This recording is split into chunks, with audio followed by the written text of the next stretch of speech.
There's a special kind of heartbreak in watching a student become the very reason others stop learning.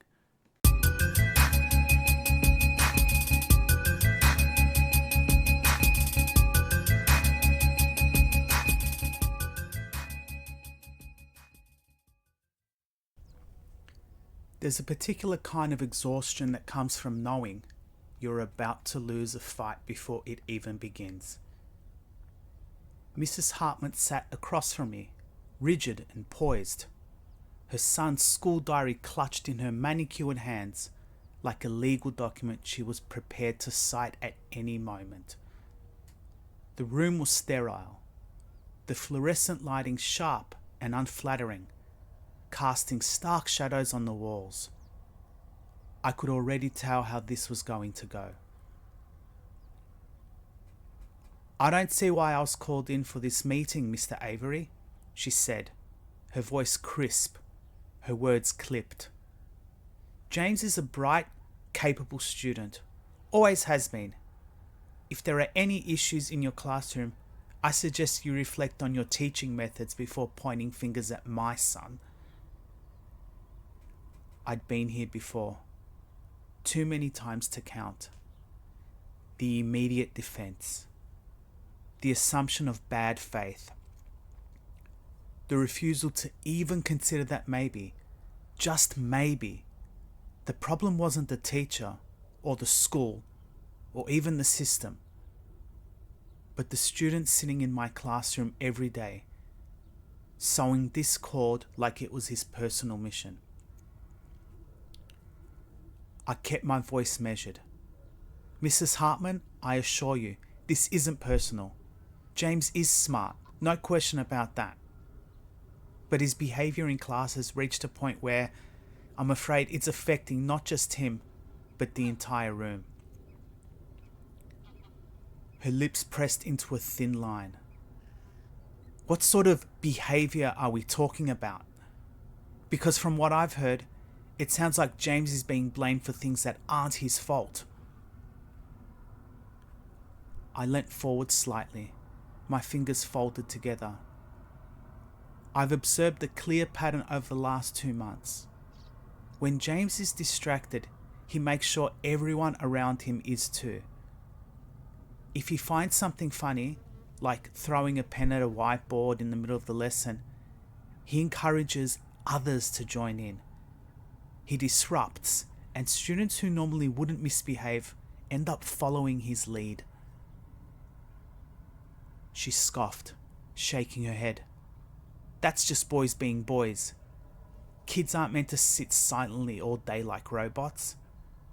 Maybe you need to make your lessons more engaging." I exhaled slowly. "Mrs. Hartman, 15 out of the 27 students have either spoken to me directly or had their parents request a transfer. They've cited classroom disruptions as the reason. James's name comes up every single time." A flicker of something like doubt, crosses her face for just a small second before she blinks it away. 15, she repeated, her voice hard. "And you expect me to believe that? That's absurd. Are you suggesting there's some kind of conspiracy against my son?" "It's not a conspiracy," I say, my tone even. "And it's not just about James misbehaving. It's about the fact that he's a leader." She folds her arms across her chest. "So now you're saying my son is a bad influence?" "I'm saying James has a strong presence in the classroom. He's confident, persuasive, and very charismatic. Those qualities can be assets, but right now they're being used in ways that make it harder for his classmates to focus. I have students, good students, who have never had behavioural issues before, and suddenly they're getting detention because they're caught up in whatever James is stirring up on the day." Her nostrils flared. "This school has always had it out for James," she muttered. "You're all determined to paint him as a troublemaker when he's just being himself. I paused. There was no easy way to say what I was about to say, but I had no choice. Mrs. Hartman, I need to be transparent with you. One of the students in the class has been secretly recording lessons without permission. That got her attention. Her expression shifted, the defiance still there, but something new creeping in. Recording? She echoed, her voice sharp. I nodded.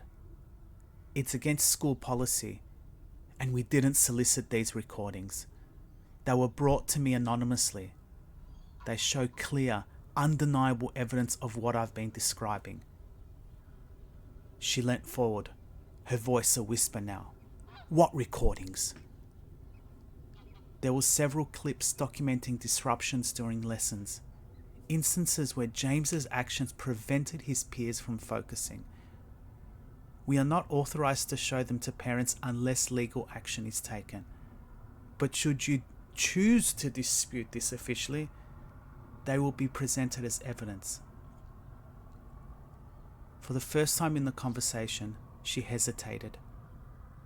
Her grip on the school diary tightened, her fingers going white. You expect me to believe that some student just happened to record my son misbehaving? She snapped. That sounds like a setup, a witch hunt. I met her gaze, unwavering. It's not a witch hunt, Mrs. Hartman. I've been fair. I've been patient. I've tried to handle this quietly, but the reality is that the evidence exists. If this was to escalate, the decision would no longer be in my hands. Silence stretched between us. The distant sound of students in the hallway filtered through the walls. Laughter, chatter, the sounds of learning. Mrs. Hartman swallowed. Her next words were quieter than before, but still laced with anger. You're trying to ruin his life. I let out a slow breath. I'm trying to help him, but that starts with acknowledging the problem. If we keep pretending it doesn't exist, we're not doing James any favours. She stood abruptly, gripping her son's school diary as if it was a lifeline. This conversation is over, she said coldly. I'll be speaking to the principal about this. I stood too, nodding. I'm happy to continue this conversation with the principal present if that's what you'd prefer. She didn't respond. She turned sharply and strode out of the room, her heels clicking against the floor. The door swung shut behind her, and I was left standing there, the weight of the conversation pressing down on me. I sank back into my chair, staring at the empty space she had just occupied. I'd seen this before. Parents who couldn't or wouldn't see their child for who they really were. The heartbreak of watching potential go to waste because the people who should have been guiding them refused to acknowledge the problem.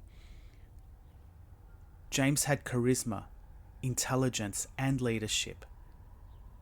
If that energy was channeled differently, he could thrive. But as long as he had someone shielding him from the truth, he'd keep running headfirst into the same brick walls, over and over again. And no one, not his teachers, not his classmates, not even himself, could do anything about it.